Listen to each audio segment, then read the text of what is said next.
Este es el proyecto integrador del equipo número 5 para la materia de atención a la diversidad cultural. Aquí estarán nuestras reflexiones finales sobre los temas que vimos en esta unidad. Y daremos inicio. Hablando sobre la cultura, el arte y la sociedad. La cultura creemos que es algo esencial en el ser humano.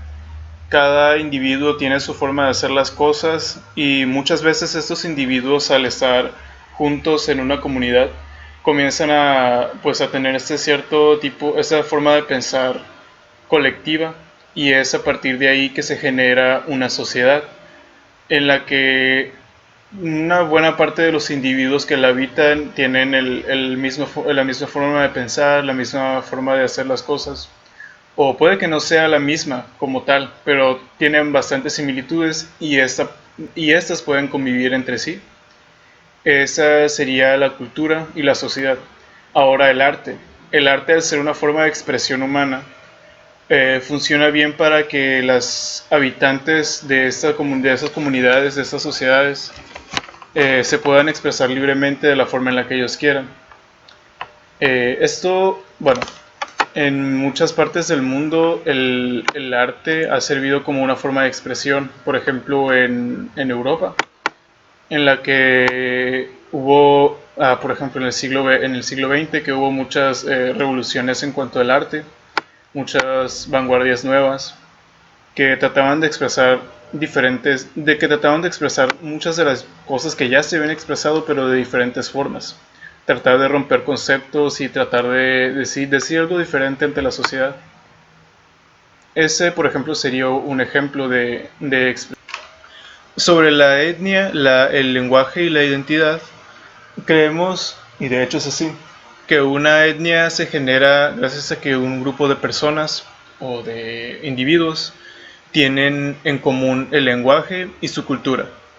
Esto pues va generando una comunidad con estas personas, con una misma cultura, un mismo lenguaje, su propia forma de hacer las cosas, de ver el mundo, de pensar.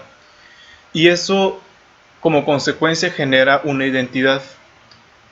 Esa identidad con la que esta comunidad puede diferenciarse de las otras, de las grandes comunidades o de las más pequeñas comunidades. Y es lo que le da su identidad, su individualidad como comunidad, supongo. Esto es importante porque esta misma identidad cultural que tiene esta etnia, por más pequeña que sea, forma parte de la identidad cultural de todo un país. Por ejemplo, el caso más claro podría ser el de pues aquí de México, en el que una parte del turismo se basa en las costumbres y la cultura que tenían muchas etnias del pasado. En este caso, los mayas, por ejemplo, que ellos eran una sociedad como tal, no eran tanto una etnia, ya que era más grande. Pero otros casos, como por ejemplo el de Sonora, que es el más cercano, los yaquis, que tienen toda una cultura y toda una identidad cultural que puede ser interesante para muchas personas, que esta al mismo tiempo forma parte de la cultura de la identidad cultural de todo Sonora, junto con las otras etnias, las otras 7 u 8 etnias que hay. Es por esto que esto es importante. Genera estas pequeñas identidades, van formando parte de la gran identidad cultural de todo un país y de todo un estado o de toda una comunidad.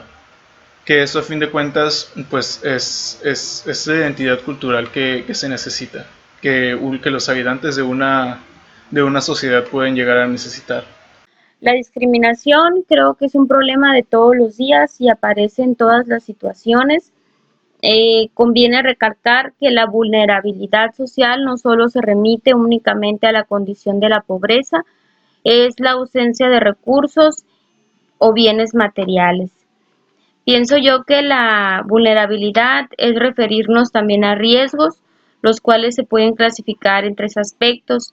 El primero es estar expuesto a las amenazas, el segundo la incapacidad frente a ella y por último los efectos de esas amenazas a las adversidades.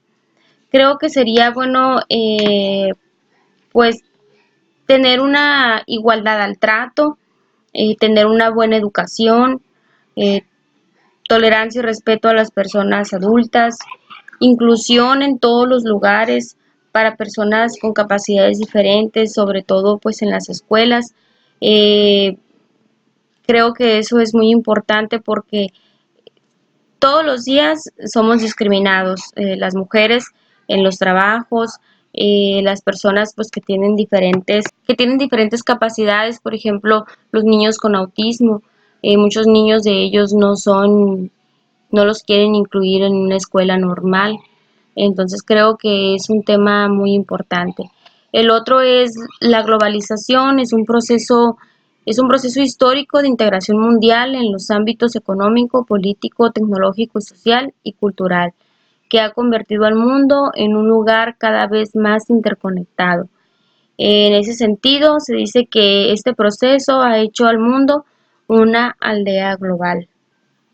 Una de las características o ventajas de la globalización pues es el desarrollo de un mercado de conexión entre las sociedades, mayor acceso a la información, circulación de bienes y productos importados, el aumento de las inversiones extranjeras y podrían hacer unas desventajas, incapacidad del Estado Nacional, también el aumento de intervención extranjera, aumento a la brecha de distribución de las riquezas, construcción de una cultura global de identidades locales. Entonces, pues en lo personal, la globalización ha avanzado muchísimo y ha cambiado las condiciones de vida en muchos países. En algunos las ha mejorado. Sin embargo, yo pienso que los más beneficiados son los países como por ejemplo Estados Unidos y Asia. Sí, otro tema pues importante es la multiculturalidad, que esta viene siendo la existencia de varias culturas que conviven en un mismo espacio físico. Y la interculturalidad se refiere a las relaciones de intercambio y comunicación igualitarias entre grupos culturales. Eh, Hay unas diferencias entre estos dos temas. Dice que la multiculturalidad eh, es el hecho de la realidad y la interculturalidad es el objetivo a seguir.